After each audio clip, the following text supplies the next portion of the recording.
नमस्कार, Himachal today news देख रहे हैं आप और मैं सुमन कश्यप। बात करते हैं देश की खास खबरों की। राहुल गांधी की ईडी के सामने पेशी को लेकर कांग्रेस भड़क गई है, तो वहीं कांग्रेस प्रवक्ता रणदीप सुरजेवाला ने प्रेस कॉन्फ्रेंस कर कहा कि कांग्रेस शांतिपूर्ण प्रदर्शन करेगी। उन्होंने कहा कि पुलिस की तैनाती से पता चलता है कि मोदी सरकार कांग्रेस से डर गई है और अब कायर मोदी सरकार के खिलाफ रण होगा। एक बार फिर गांधीवादी सत्याग्रह का आगाज होगा। सुनिए क्या कुछ कहा रणदीप सुरजेवाला ने।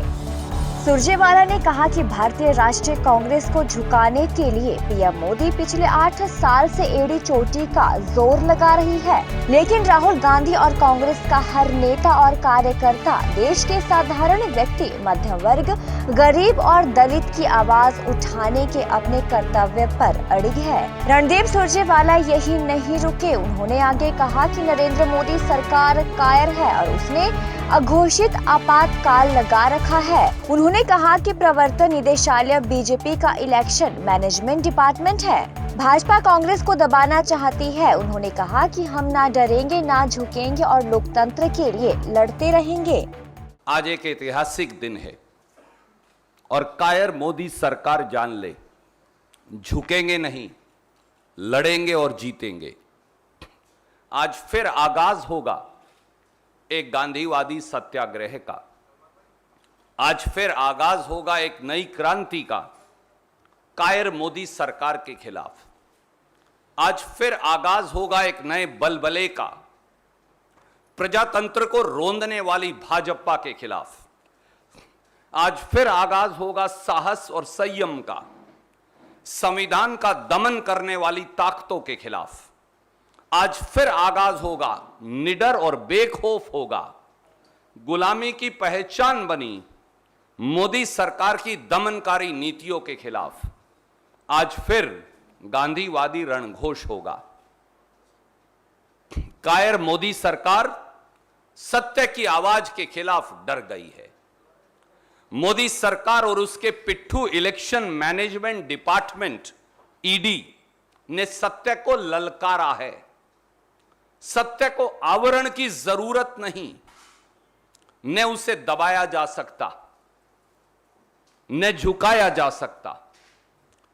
केंद्रीय दिल्ली में कायर मोदी सरकार ने पुलिस के हजारों नाके लगाकर, हजारों पुलिस के जवान लगाकर केंद्रीय दिल्ली को छावनी में तब्दील करके अघोषित आपातकाल लगाकर यह बात साबित कर दी है कि कांग्रेस के सत्याग्रह को श्री राहुल गांधी और भारतीय राष्ट्रीय कांग्रेस के इस सत्याग्रह से मोदी सरकार की चूलें हिल गई हैं।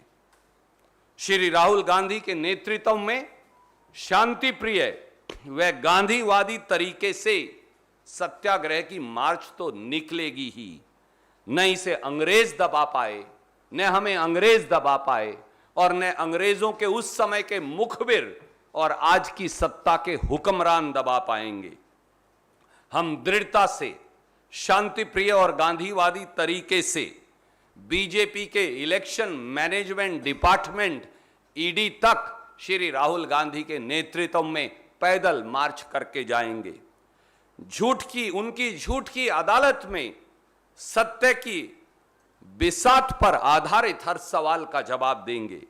यही हमारा संकल्प है और यही गांधी का रास्ता।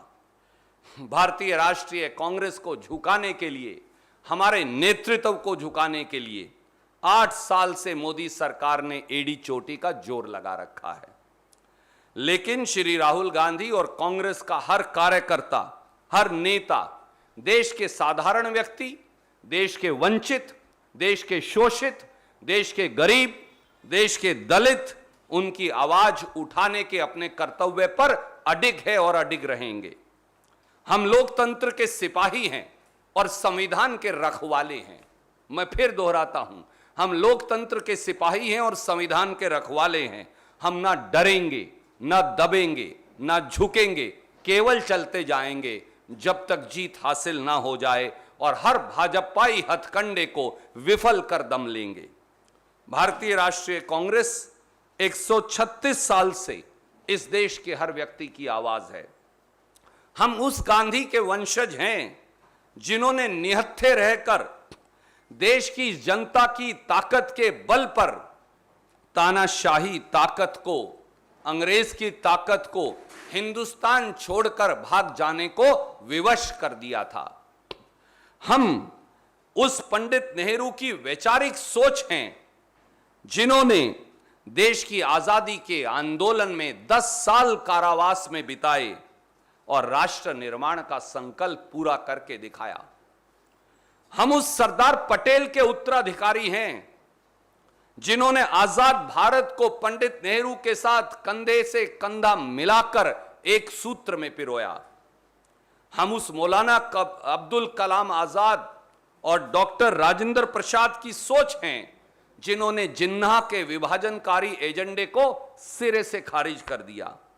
हम उन माफी वीरों के अनुयायी नहीं जो आज सत्ता के सिंहासन पर बैठे हैं, जो कारागार की दीवारों पर अंग्रेजों से माफीनामा लिखकर आए थे।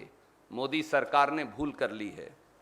नेशनल हेराल्ड अखबार जिसके सहारे मोदी जी आप कांग्रेस के नेतृत्व को झुकाना चाहते हैं, डराना चाहते हैं, यह उसी भारत के स्वतंत्रता संग्राम की साल 1937 में स्थापित पहचान है और आवाज भी। जब आज के हुक्मरान, जब दिल्ली के सिंहासन पर आज बैठे हुक्मरान अंग्रेज की मुखबरी कर रहे थे, तब कांग्रेस के लोग इस देश की मिट्टी को अपने खून और पसीने से सींच रहे थे। उन स्वतंत्रता सेनानियों की आवाज है नेशनल हेराल्ड, इसे दबाया नहीं जा सकता। मोदी जी जब नेशनल हेराल्ड अखबार और 1937 में बनी नेशनल हेराल्ड अखबार की कंपनी एसोसिएटेड जर्नल्स लिमिटेड पर कर्ज का गंभीर संकट आया और समाचार पत्र को चलाने वाले, कठोर परिश्रम करने वाले आप जैसे पत्रकारों की तनख्वाह नहीं दी जा सकी, उनका वेतन नहीं मिल रहा था, तो साल 2002 से 2011 के बीच 10 साल में भारतीय राष्ट्रीय कांग्रेस ने 90 करोड़ रुपए की राशि 10 साल में उस नेशनल हेराल्ड अखबार को दी। क्या पत्रकारों की तनख्वाह देना अपराध हो सकता है?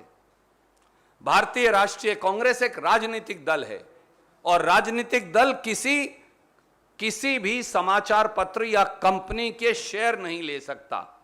इसीलिए भारतीय राष्ट्रीय कांग्रेस ने, हमने यंग इंडियन के नाम से एक नॉट फॉर प्रॉफिट कंपनी को नेशनल हेराल्ड व एसोसिएटेड जर्नल्स लिमिटेड के उस 90 करोड़ की एवज में शेयर दे दिए ताकि कंपनी का कर्ज खत्म हो सके, अखबार का कर्ज खत्म हो सके।